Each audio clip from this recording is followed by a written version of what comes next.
Now, you're really not the majority. You're actually a very, very minority. And the stock market is really not created for you. It's created for the 95% of all the other people.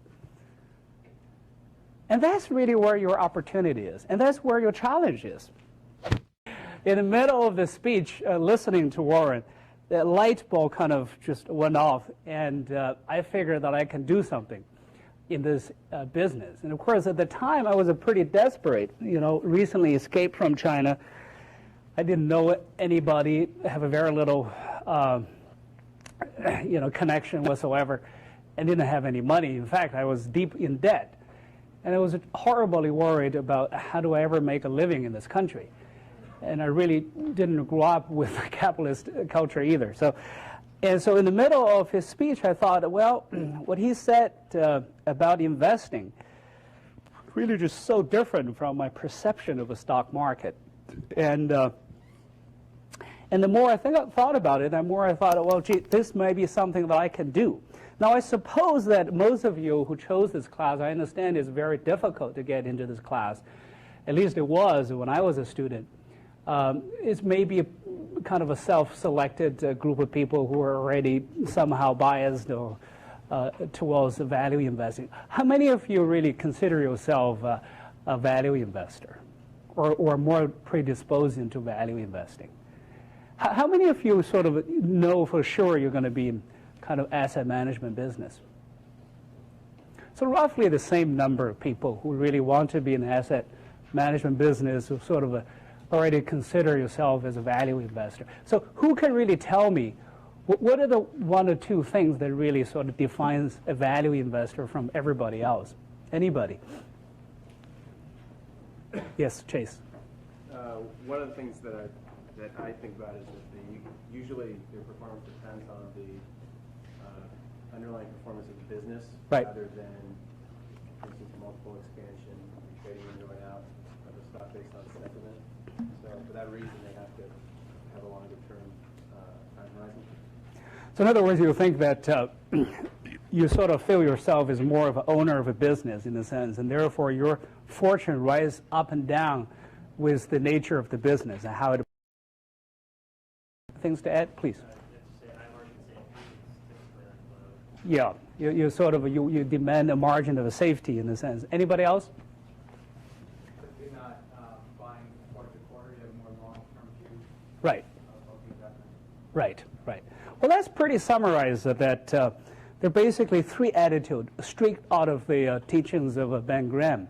That A, you think yourself as basically not a paper shuffler in the sense you really think yourself as owner of the business, and B, you sort of you demand a huge margin of safety when approaching investment, and C, that somehow you sort of think everybody else is different. So this is where the Mr. Market analogy come in.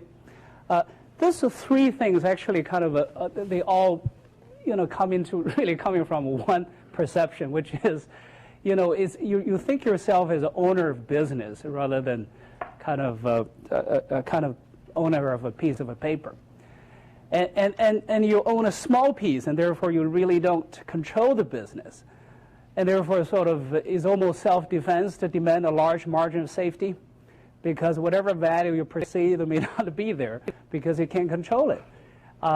And then because you thought you're really owning a business, and therefore you really don't care, if you're owner of business, you don't trade that all the time. And so therefore you think that you're somewhat different from just about everybody else in the market participant. But then the question is, if you really feel you're owner of business, why do you want to be the stock market? The stock market is not created for this type of a people, is that right? The stock market is fractionalized so that everybody can go in and go out. Is that right? Anybody have a view on that one? Who can tell me that asset you think is really kind of managed by value investors? Anybody have any guess? With that kind of a perception we just talked about? There's no real study, but there are a number of attempts of a study including one actually by a professor next door at the law school, Lowenstein, yeah. And which really kind of put it at roughly under 5% of all assets. That actually is consistent from what we just talked about it.